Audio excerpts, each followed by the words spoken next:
picking up content experts from the different areas where forensic practice is done, including academia, health, police, and other players.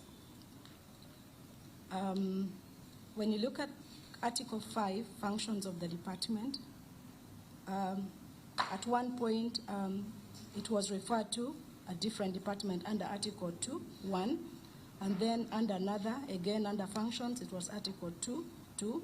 So it seems we're looking at, it's not clear which of the two would really be the regulator.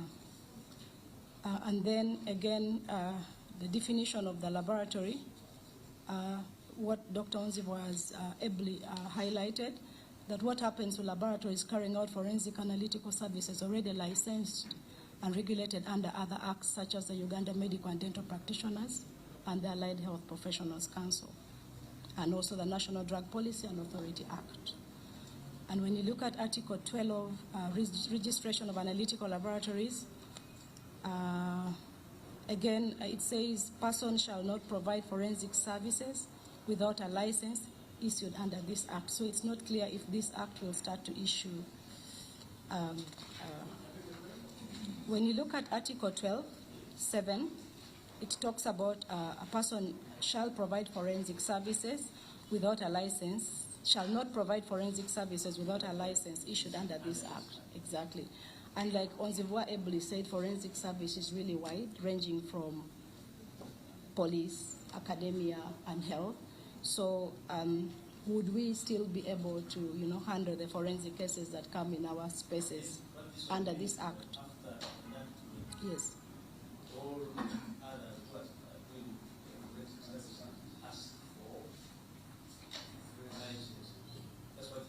Which license is this? No, to be licensed under this act. Exactly. So that is where our issue is. Would me, as a medical practitioner, have to get another license to be able to attend to a rape victim? No. That is that what is? Yeah, so it's really not clear. Exactly. Exactly. So now some labs will have multiple licenses because they do multiple services. Is that what that article wants to be? From the medical perspective, from the medical perspective, you cannot differentiate between medical and forensic. Exactly. One and at the same time. So issue is, if I already have a practicing certificate as a medical practitioner, do I now, under the law, seek another one for purposes of forensics? To do the same thing, exactly. Okay, go on. What would you rather have? Anyway, I think that should come in your recommendation. It's coming in our recommendation, okay. Yeah. So when you look at Article 21... But do you see, no, 12.7, what, you read 12.6. Oh, it's here. Right. The sub 6. This section shall not apply to analytical laboratories registered or regulated under any other law. Mm-hmm. That is the lab, but we also have the clinical forensic practice, who are not necessarily in the laboratory. So they are not catered for. This caters for me in the lab, but for my colleague seated in the OPD who gets a child who has been battered and is being investigated for child abuse, the law would, yes. So he's saying, the chairman is saying we need to read the 7 and 6 in the same. Yes, see whether they cater for your... Whatever is not excluded in 6. Okay. Yes. Okay. Thank you. And then when you look at Article 21, it says under requesting for analysis, it's problematic. We think it's problematic to order. It uses the word order facilities to perform analysis. And we think it risks compromise of results. If I have a private lab that you have licensed under this act, and you come and order me to do a test, I think maybe we can rephrase it as may request facilities to perform analysis where necessary, because they may be having updated technologies or better processes, but you can't order a private lab that, And then Article 27, under retention and storage of samples, We propose that samples collected should be stored throughout until the trial and the appellant processes are complete in the interest of justice, so that we just don't stop with the judgment, but until it's all done. Just to comment, we also have regulations which require us to biobank some samples for a limited, for a minimum time. Yes, because that has been We have some require us 5 years, others require us 10 years, especially if they're used in research. So those provisions in other documentation can be also brought in light. Because you're not supposed to discard samples until a minimum time. Even if the judgment has been made, we can have a quick judgment and people can destroy the evidence, and yet it may be revisited in future. So we have a minimum time. I don't know what time, the law has time for declassification, but for us in medicine we have time for keeping samples. Normally, the time we have in medicine is gotten from law. Yeah. And then Article 30, again, it has been hinted on by Dr. Nzibwa, the National Poison Information Center. Under that Article 30, we have a function of management, which we think falls under Ministry of Health and not DIGAL. And then Article 30, power of the minister to make regulations.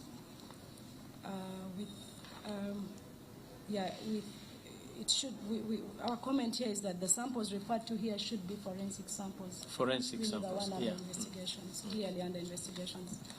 And then Article 31, under appeals, again, we should provide for a judicial review. It shouldn't end with the minister, but we should extend to a judicial review by the courts of law. And those comments bring us to our 5 recommendations. Of great importance to health is recommendation 1 and 2. And we say it should be explicitly clarified in Article 1 of the bill under definition of what an analytical laboratory is, that health laboratories are also exempted from this provision, just like it's been explicitly stated for training laboratories.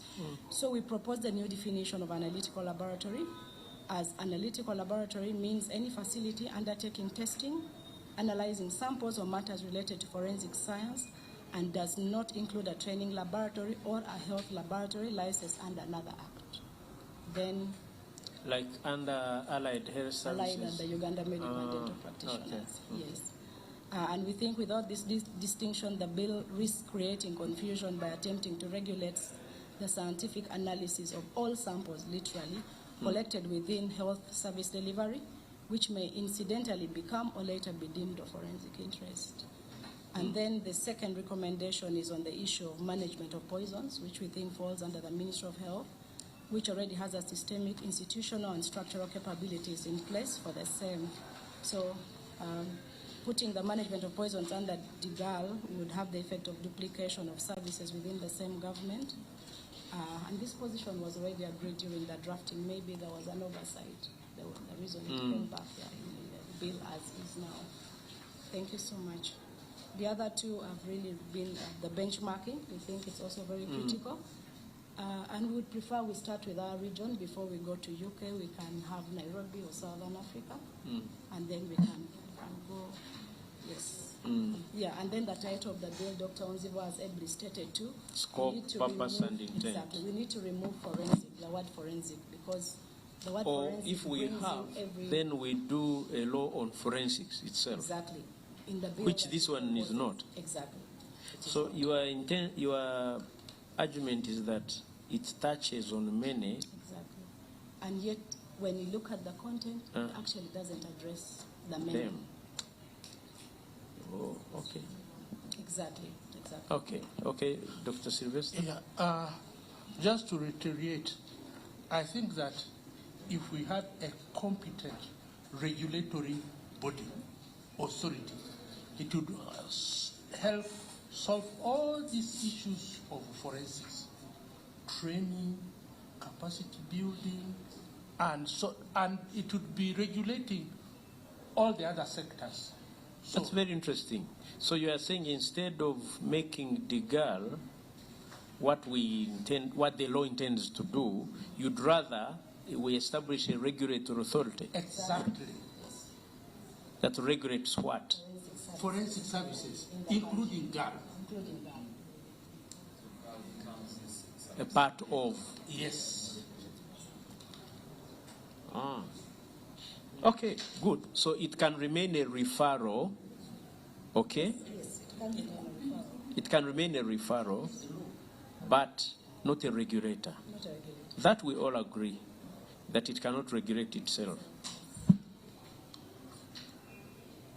Well, honorable colleagues, those are strong views from practitioners. Honorable Keo.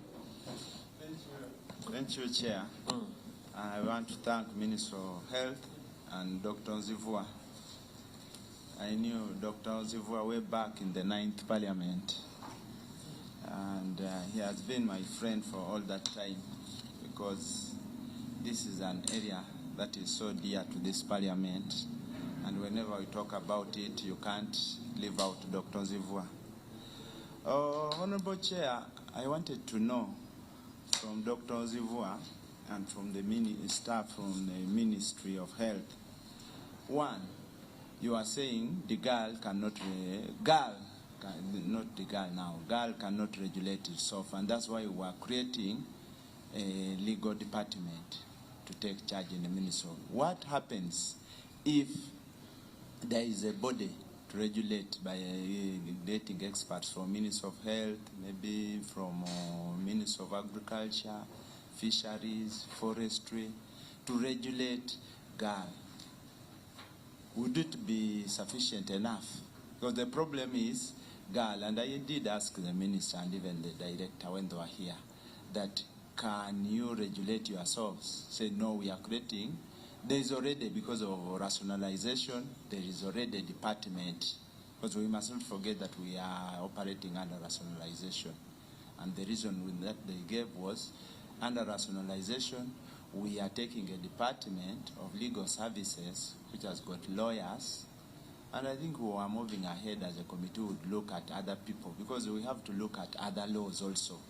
There are laws that have regulatory bodies. So we could marry that one, get experts from Ministry of Health, get experts from Ministry of Agriculture, in relationship to drugs and poison. That one would work. But also, don't you think by removing forensic, the word forensic, will be diluting the bill? Then also, Dr. Zivua, you say that actually this bill is just clothed differently. It is the same that was withdrawn. I want you to be sincere. Really, I find that this one, a lot of surgery has been done.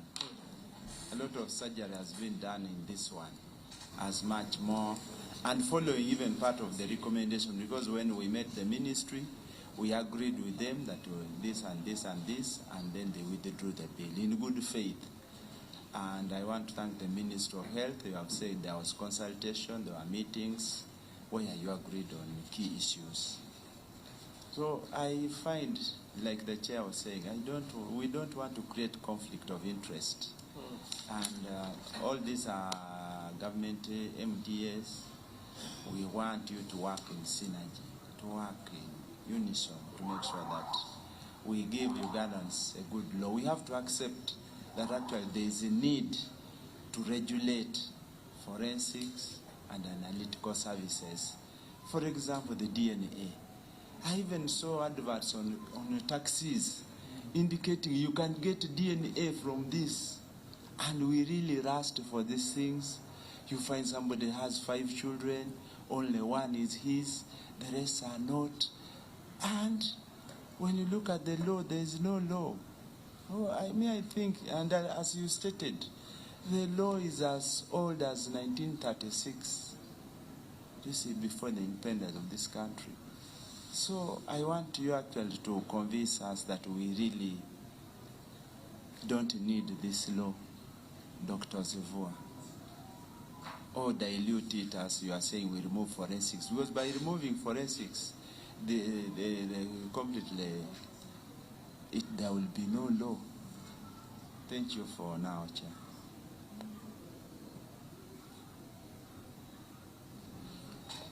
Thank you, Honorable Keo. Honorable. Honorable Chair, thank you very much. Thank you, Minister of Health and Dr. Nzivua.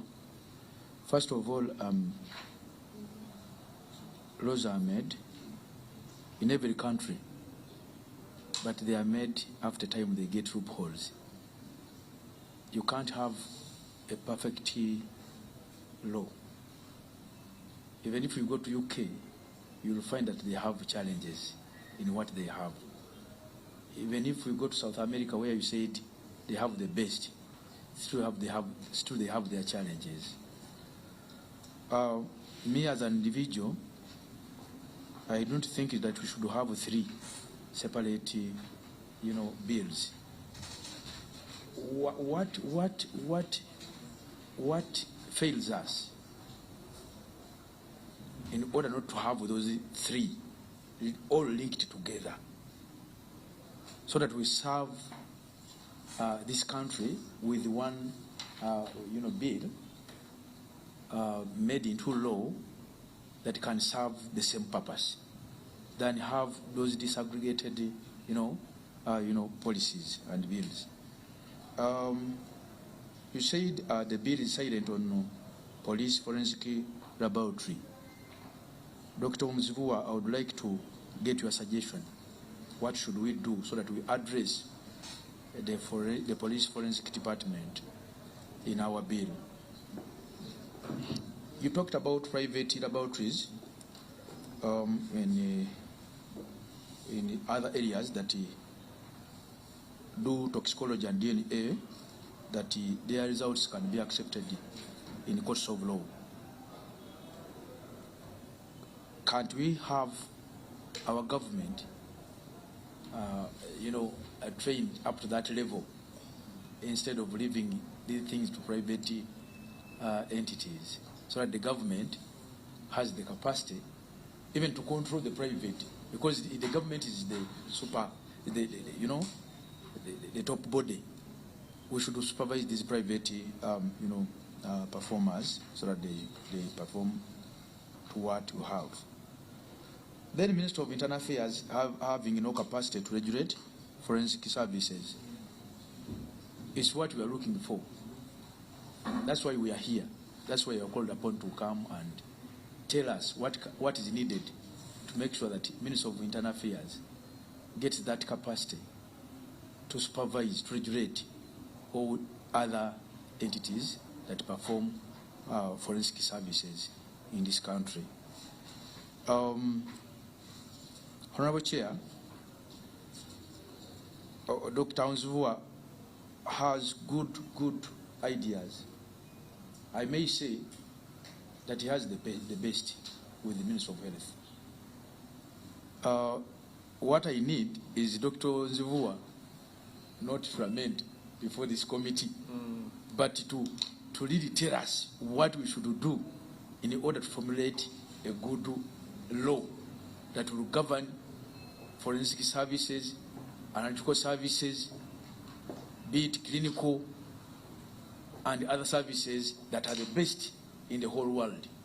Those are the things that we need from you, because you cannot sit and keep quiet when things are getting, damaged.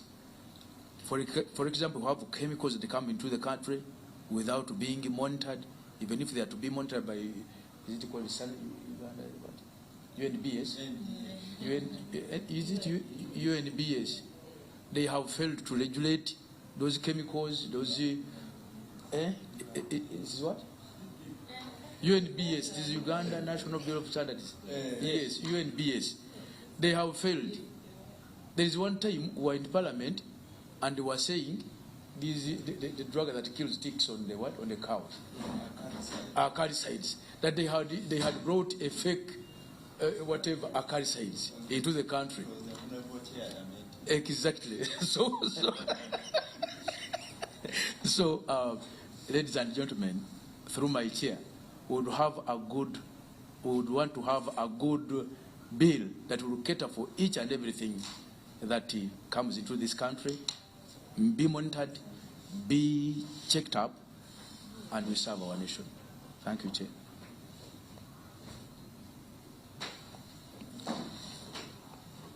Thank you, Chair. Both the Minister of Health and Dr. Anzu, is it Silva? You know the other one, I cannot pronounce it where I come from. Yeah.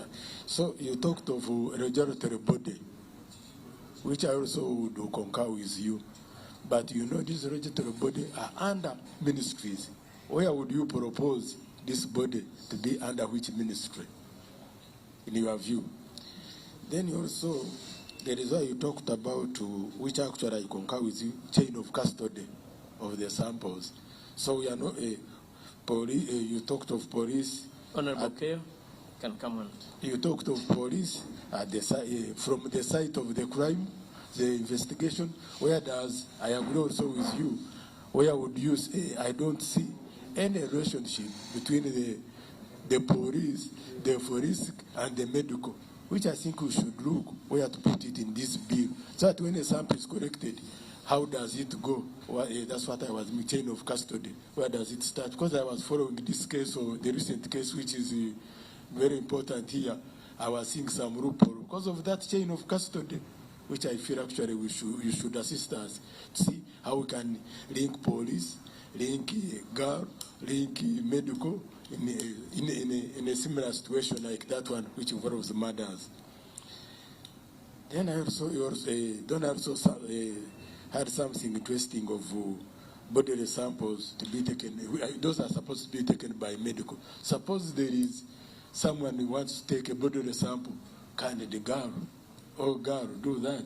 Which I think we should actually see how we can link medical, girl, and this. Last, there was a proposal that it should be scientific and analytical services bill.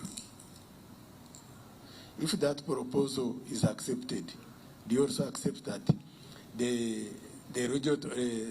Ministry, the Department of Legal keeps on overseeing the work of the girl, in your view? I think we can respond to those ones, and then we continue.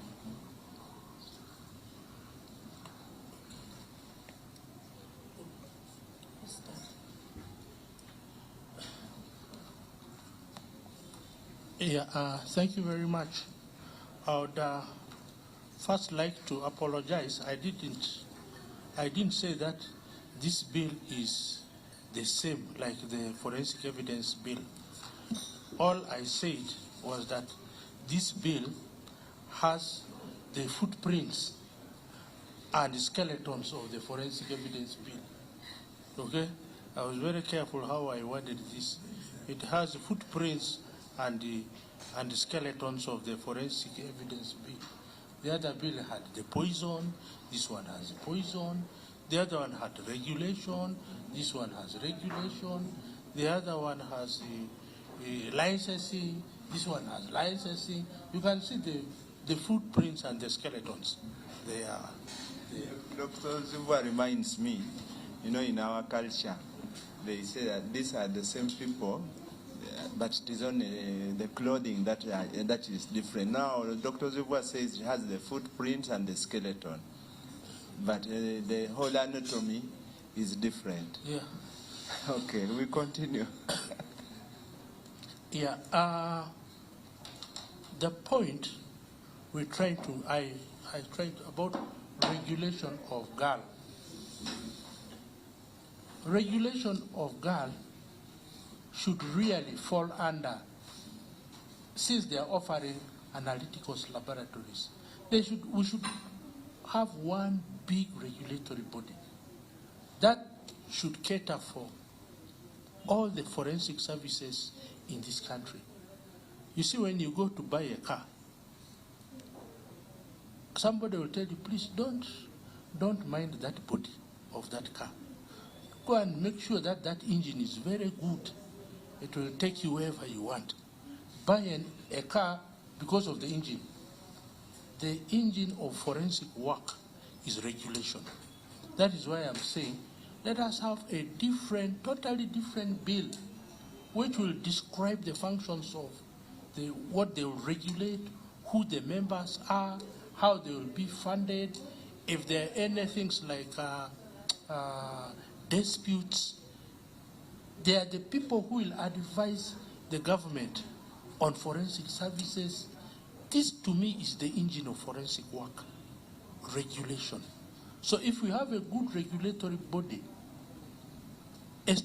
by law established, all these things that we have been talking about will be sorted out. For me, that's what I think. Now, yes, good question, excellent. I was actually coming to that. This is a matter that can be debated. In some places, the regulation is under Ministry of Internal Affairs, like the one in the UK. The UK one is under Internal Affairs.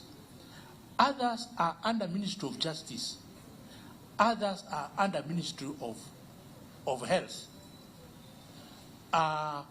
Even the Uganda, the Medical and Dental Practitioner Service regulates forensic services. I have a case where a forensic pathologist went and told lies in the court of law. And, this person was brought to the disciplinary committee of the medical council.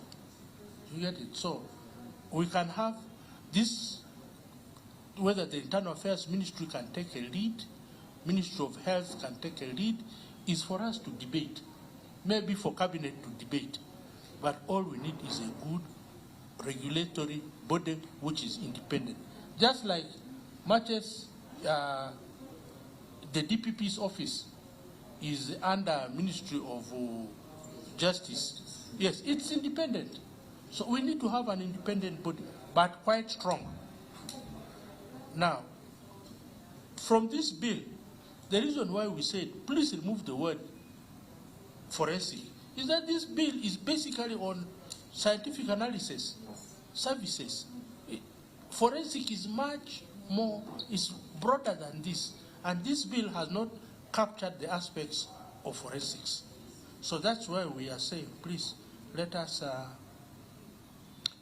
keep, if we want to keep this bill as it is, to keep this bill, of course, after doing further surgery, the appropriate name would be Scientific Analytical Services Bill.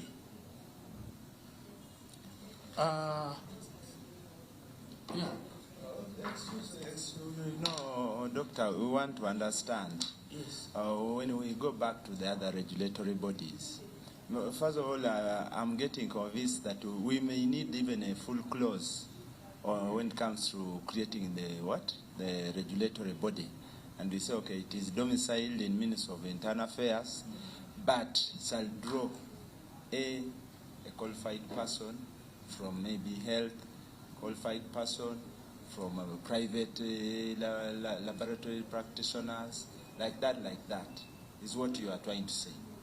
Also, a regulatory framework that has got experts, different. Because the reason, again, you are advancing is that even when it comes even to the appeals, if there is this regulatory body, okay, the bill says we go to the minister, and then the Minister of Health has brought it properly, like we had also stated that there must be an appeal court.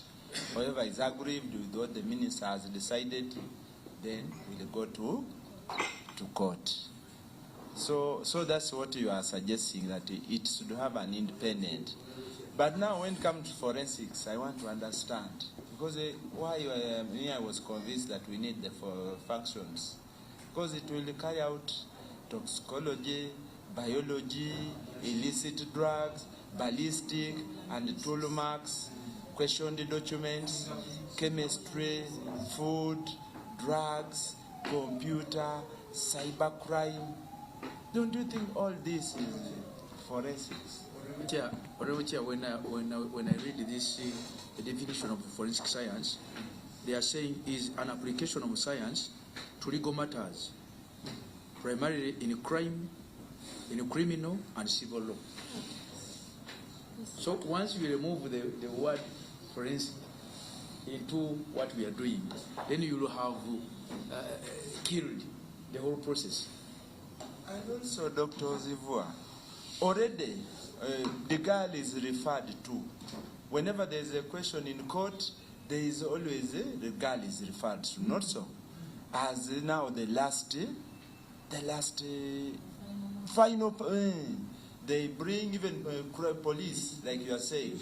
Police will eventually take to girl to give an independent opinion. That is also admissible in court, not so? Yes. That is why we are saying let's have a law that will operationalize now the activities of this last person, who is a girl, to give the final recommendation. We wanted you to explain to us, going beyond that. I think it is okay making girls the national reference, but as my colleagues have put here, forensics, we have defined forensic science. I wish you had gone also to forensic medicine, because forensic science is usually a brother to forensic medicine, but they don't have the same DNA. They work very closely. So that's why I'm saying this particular section is on the forensic analytical services. You can maybe delete the word "and" if you really want to be more technical. Forensic scientific analytical services. But if you put forensic and, then you are putting other forensic services, including handling rape victims, defilement, and so on, which we think are not covered in this bill. So maybe our compromise would be to remove the word and just call it the Forensic Scientific Analytical Services Bill. So that, and then we know clearly in the bill that this bill does not talk about the medical legal services.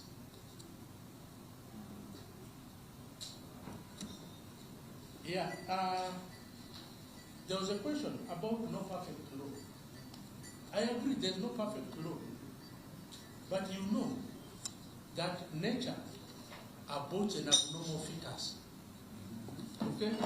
The most common cause of abortion is abnormalities of children. Okay? So if what we have here is grossly abnormal, whether we like it or not, it's going to be aborted. Yeah. And then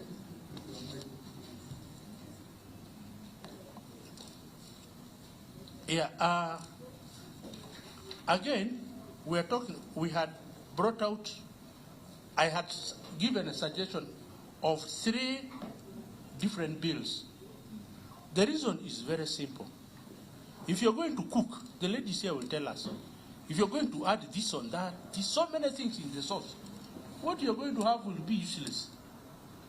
You know, there are certain ingredients for a particular sauce. You're not going to put everything. If you're going to put everything in one bill, I can assure you we are not going to have an effective bill. So it is better you have one nice small portion to cover this, and it is exhaustively covered in that bill, than attempting to merge, for instance, this bill and then say, oh, the regulatory service, you know, putting a regulatory service in the Ministry of Internal Affairs under the legal and its inspection services. We are not going to have a good bill.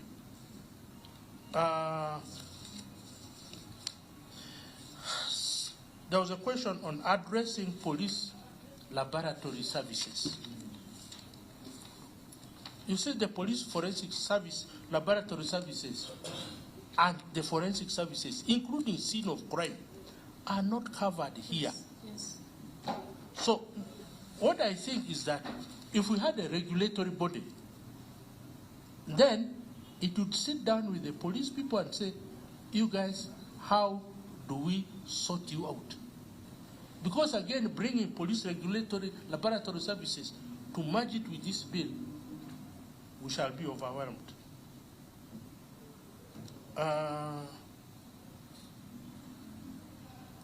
Yeah. As we said, where would the body be? I say, let that one, I will not say much about it. It could be in the Ministry of Health. It could be in the Ministry of Justice. It could be in Internal Affairs. I would propose that that is what Cabinet should decide. And yeah, if I've forgotten anything, maybe, or if I've not answered anything, please let me know.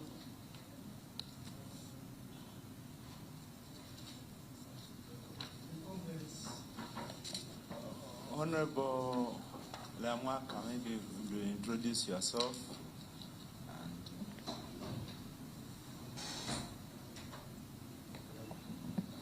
Thank you so much, Chair. Apologies for coming a little late. I was a little stuck on the traffic jam. My name is Lamwaka Margaret. I represent the people of Chua East in Ketgum District, and I'm a member of this committee. Thank you. Minister of Health, you have, the bill suggests that inspectors should be with a degree in science. A degree in science, and you're suggesting master's degree in a designated field. Designated field here in lab technology, in really masters of science in, because a designated field. Because the law is supposed to be definite. It would be a master's in what? Because this one is saying a Bachelor of Science. Masters of Science. Can call it a Masters of Science. Generally. Yeah, because forensic has very many sub-specialties, so whoever is deemed fit can, I think, come from any of the different subsections of forensic specialty and the analytical services.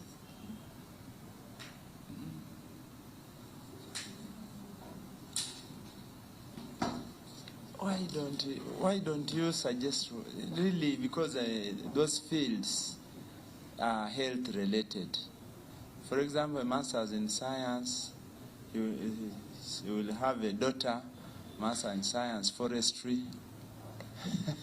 So where we're coming from, when you look at the functions of GAL, the different analysis that it has, all those have developed into specialties. So we really think any of that could be an inspector, because their basic training, usually they oversee the quality and the processes. It's hard because there are very many different. It can be lab, it can be. Can we give some examples of what currently we have? We have specialists in molecular biology, we have microbiology, we have genetics. Yes, but Director, when we were having this discussion, we thought it should be in relation to forensic practice. Exactly. So we keep the difference. Because we also noted that this is not covering all the services in forensics. Exactly. So if we go ahead and say in forensic service, then we have also to guide what's the spectrum that we have on the table. For example, let's take Makerere and Mbarara. Our universities in Uganda, do they have specifically when it comes to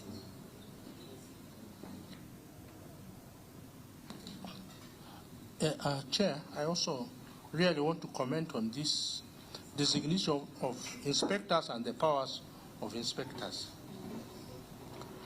First, I think that this section should actually not be here. I must say like that. I think that, one, this role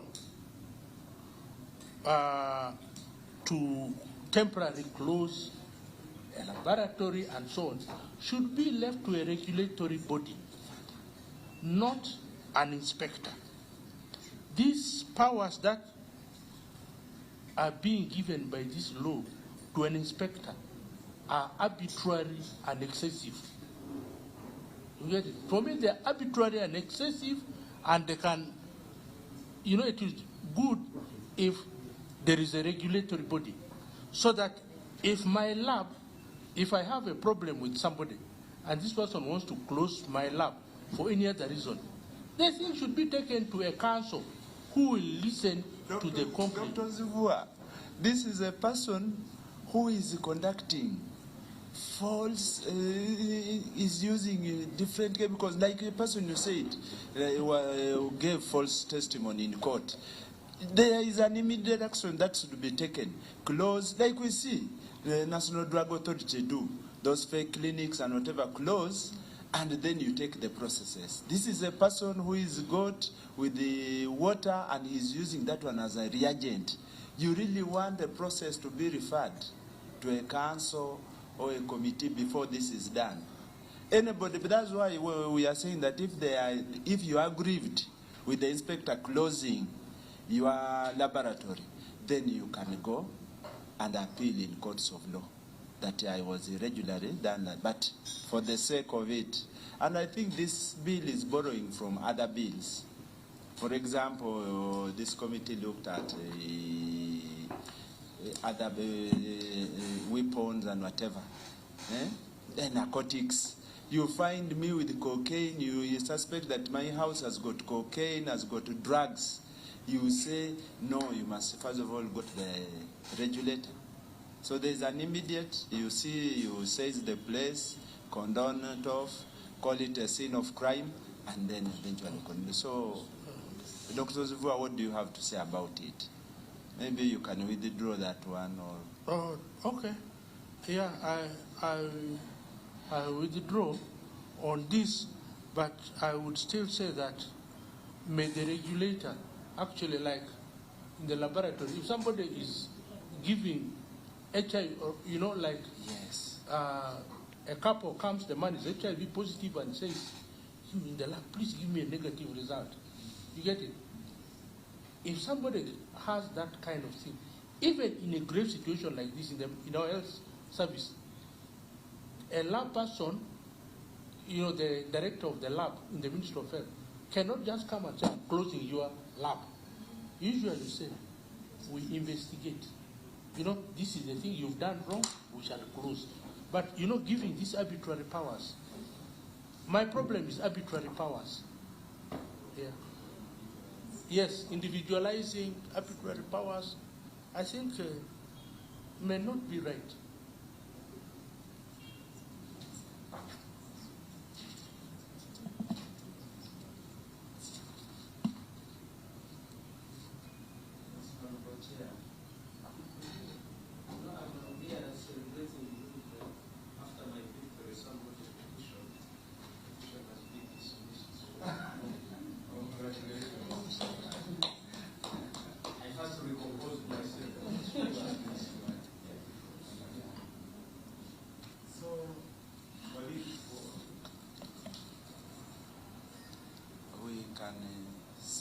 Doctor, if you had another issue, we have agreed that you were recomposing masters in what? Madam, yes.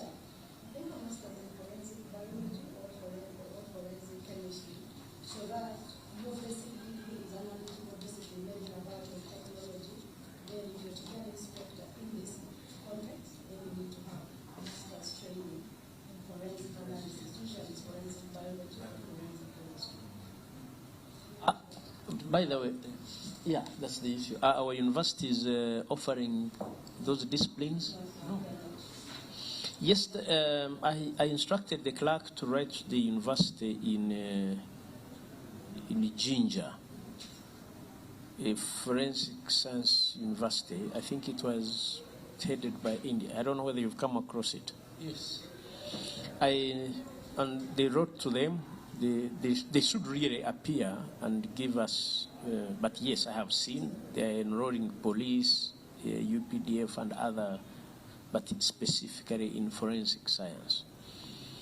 If we put in the law,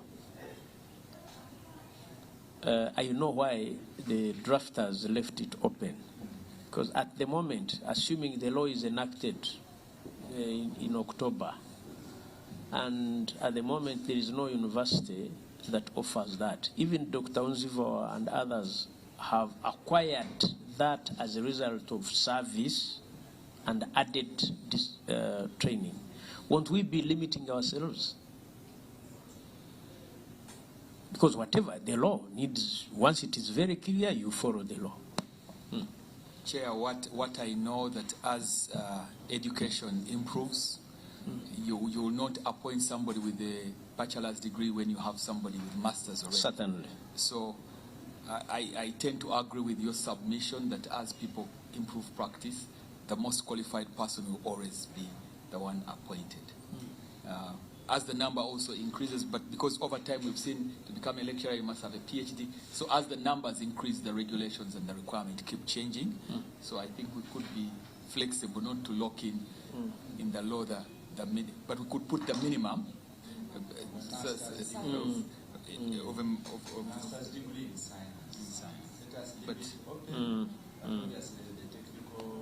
the team interviewing will not bring me somebody with a master in science forestry.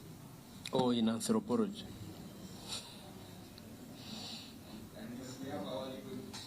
Maybe Yes. you could say a master's in science in a relevant field in Related forensic field. services.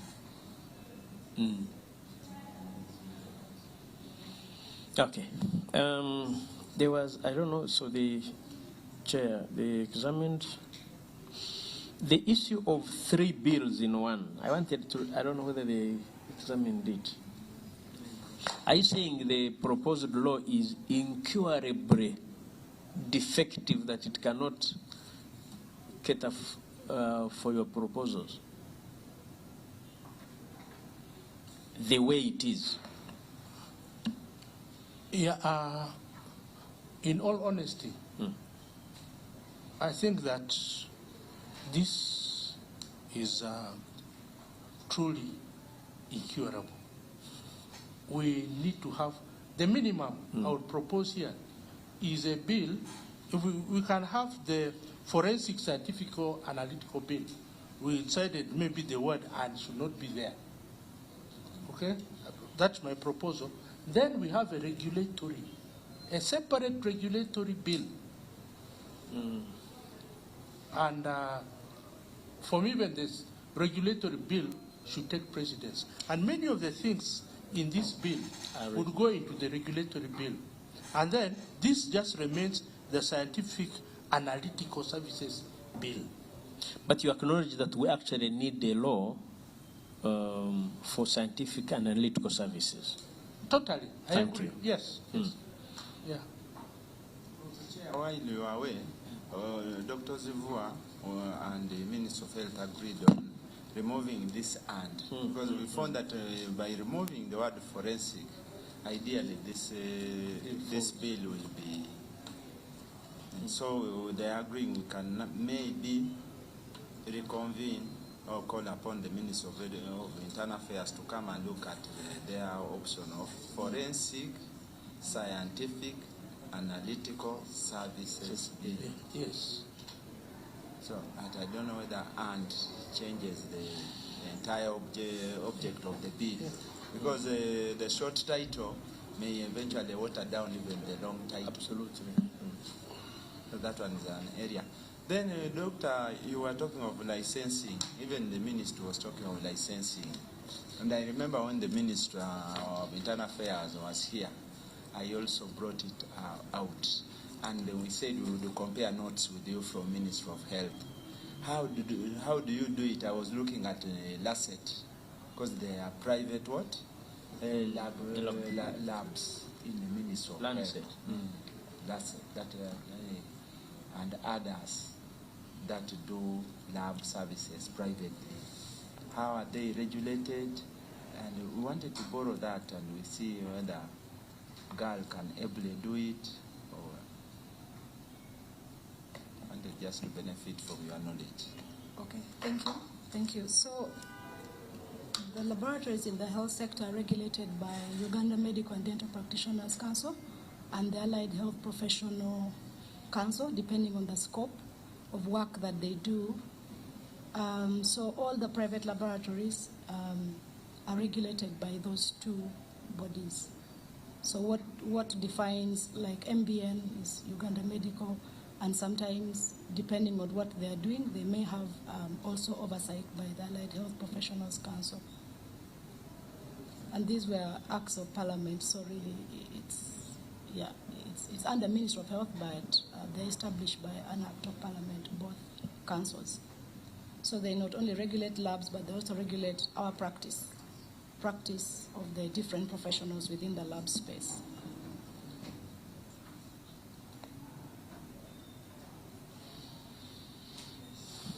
Mm-hmm. Well, I think we can do this. First of all, we thank you so much, Dr. Daniel and the team, for this is exactly what Parliament does. Government drafts the law, a piece of legislation, in consultation with practitioners. But when they come to Parliament, we always do an extra mile. We call practitioners, we call the public. It is from this kind of consultations that we gain a lot, and we advise government either to withdraw or we go on the floor of Parliament and we do so that any piece of legislation that we pass actually serves the purpose for which it was in the first case intended to do. So we thank you. Having listened from us, we will discharge you. You are free to update your presentation, like we asked Dr. Sylvester Onzua, to especially those where you are referring to Canada, you are referring to South Africa, you are referring to Nairobi. How is it done? We take your advice with regards to benchmarking. It's the best practice. It's the best practice. We'll try to do that. Thank you for giving us further areas of research, if you're ready, that you come across on a daily basis. So Clark is here. We remain open to your further submissions online. You could also advise us if you know, either from practice or anyway, that there's an expert that you would think would benefit this. Freely advise us. We reach out to that person or agency for that matter. Honorable colleagues, you think there is anything that we need from them? There being no other requirement, I think it is proper that we discharge you. I thank you, honorable colleagues. I'll ask Honorable Sepi, because he's an expert in this, to accompany you, see you off. Thank you so much for coming. Thank you.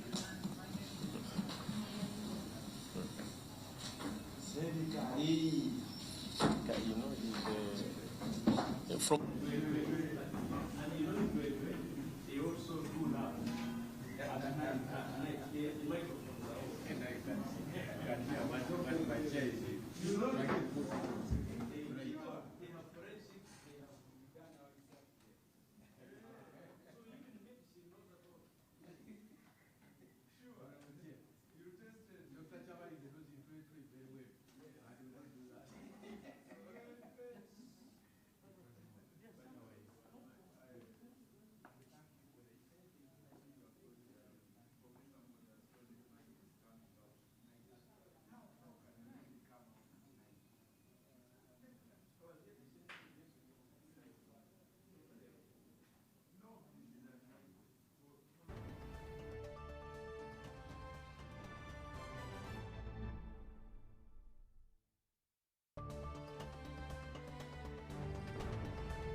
UBC, inspiring Uganda.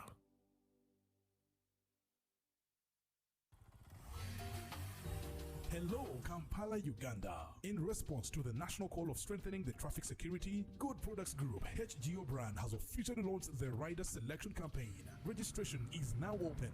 Visit www.riders.hgo.com. Complete your registration now for a chance to win exciting prizes including motorcycles, exclusive HGO gift boxes, and official rider vests, all while promoting safe riding awareness. This is how to participate. Pay the registration fee, invite 3 friends to form a team of 4, and your registration fee will instantly be refunded. Begin your journey of honor today. Don't miss this opportunity. Join the challenge, promote road safety, and become a pioneer rider. For details, visit the official Good Products website at www.hgo.com or call toll-free 0800-335-555 or visit our offices at Kingdom Kampala 3rd floor to register now and win prizes worth millions. Taxation is a bit complicated, and the only way to demystify it and make it as easy to understand and to comply with is through engagement. Is there a limit to the number of cars a returning citizen is bringing into Uganda? Who has paid the excise duty on this water is not the supermarket which has sold you this bottle at 1,000. It's not the business. It is the man who is going to drink this water. We strongly believe that it will only be through such constructive engagement that we'll be able to broaden our tax base and build our country together. Buza Commissioner. Now you can get direct answers. Send your tax-related questions via WhatsApp or SMS to 0790-141-887, and the Commissioner General of URA, John Musinguzi, will personally address them. Tune in to UBC News Tonight every Monday and Wednesday for expert insights and clear explanations. Buza Commissioner. Pick of the day on UBC. Every Wednesday, 10 p.m. on your public broadcaster.